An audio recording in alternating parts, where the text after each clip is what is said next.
Today in the episode, Russia-US negotiations stalled by Putin indefinitely. Mass chemical plant attack in Bryansk makes the facility stop.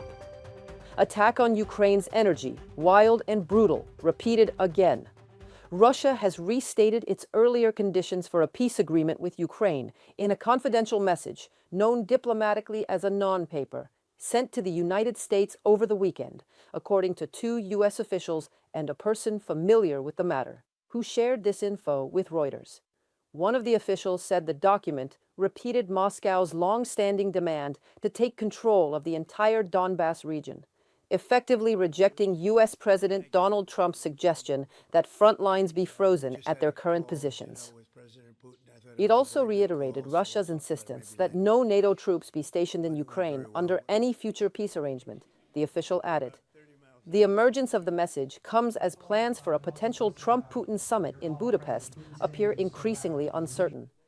A White House official told Reuters on Tuesday there were no immediate plans for such a meeting.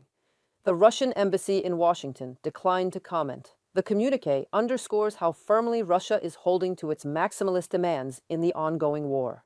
No, I don't want to have a wasted meeting. I don't want to have a waste of time, so I'll see what happens. But we did all of these great deals, great peace deals. They're all peace deals, agreements, solid agreements, every one of them. But this one, and I said, go to the line of battle, the battlefield lines, and you pull back and you go home, and everybody takes some time off, because you got two countries that are killing each other. Two countries are losing 5,000 to 7,000 soldiers a week. So we'll see what happens. We haven't made a determination.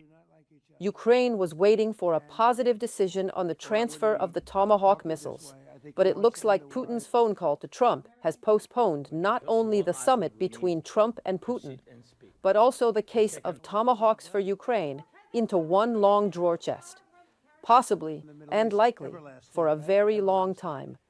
The president of Ukraine had a protracted and tense meeting with President Trump in the White House, and as a result, declared that Russia has bought some more time for itself. Instead, Russia is once again doing anything to avoid diplomacy. And as soon as the question of long-range weapons for Ukraine moved away, Russia almost automatically became less interested in diplomacy. We had a meeting with the President of the United States of America. We agreed that this is how we will try to organize a dialogue based on the front line that we have now. This was the signal from President Trump to his team. It was also public. The front line can be the beginning of diplomacy. During the night of October 22nd, starting from 19 o'clock on October 21st, Russian forces launched a massive combined strike against Ukraine's critical infrastructure, using attack drones and missiles of various types from both air and ground platforms. According to the Air Force Command of the Armed Forces of Ukraine, radar and air defense units tracked a total of 433 airborne threats, including 28 missiles, 15 of them ballistic, and 405 attack UAVs of different models. The assault included 405 strike drones, 11 ballistic missiles, 9 cruise missiles, 4 Dagger air-launched hypersonic missiles fired from Rostov region airspace, 4 Kh-59 guided air-launched missiles from occupied Zaporizhzhia region. The main direction of attack was the Kyiv region, with additional strikes reported in Dnipro, Zaporizhzhia, Cherkasy, Chernihiv, and Odesa regions. One of the most viscous strikes came at the kindergarten in Kyiv, where one person is reported killed, and numerous children having acute stress reactions. A Russian drone strike on a kindergarten in Kharkiv follows a night of massive attacks. Unfortunately, one person has died. My condolences to the family. 7 people have been injured so far. They are receiving medical care. All children have been evacuated and are in shelters.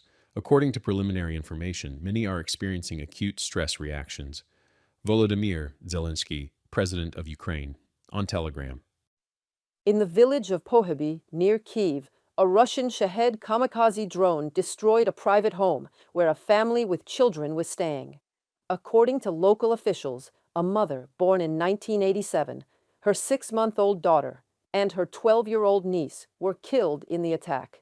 The infant's father, as well as the grandparents, survived. Neighbors told Suspilnet journalists that the family had recently moved to Poheby to escape constant air raids on Kyiv, believing the countryside would be safer.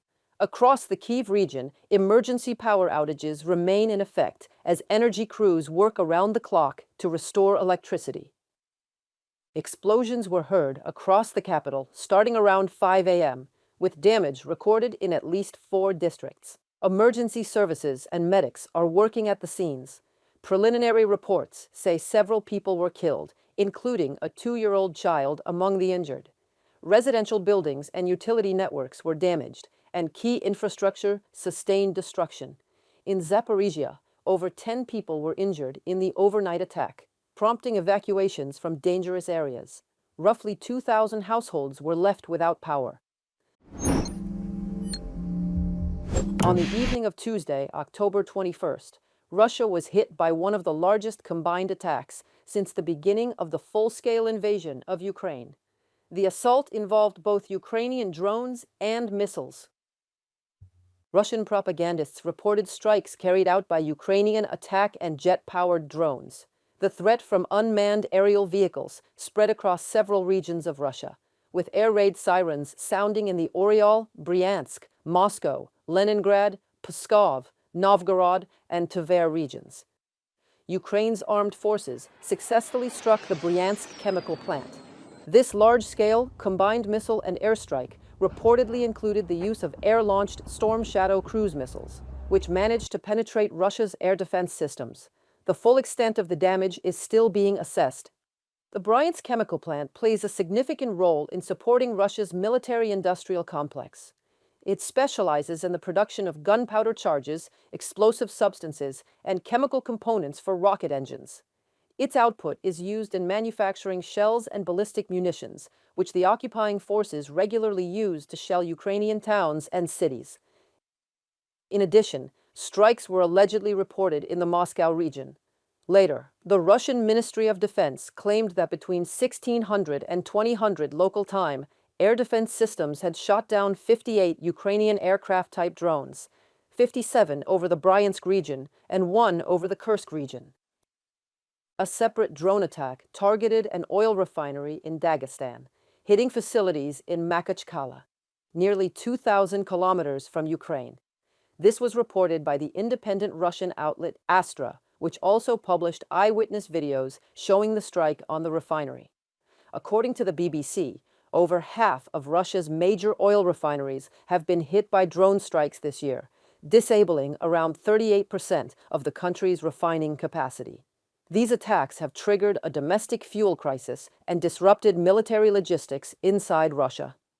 Russia is currently seeking to diversify oil exports beyond its main buyers, India and China.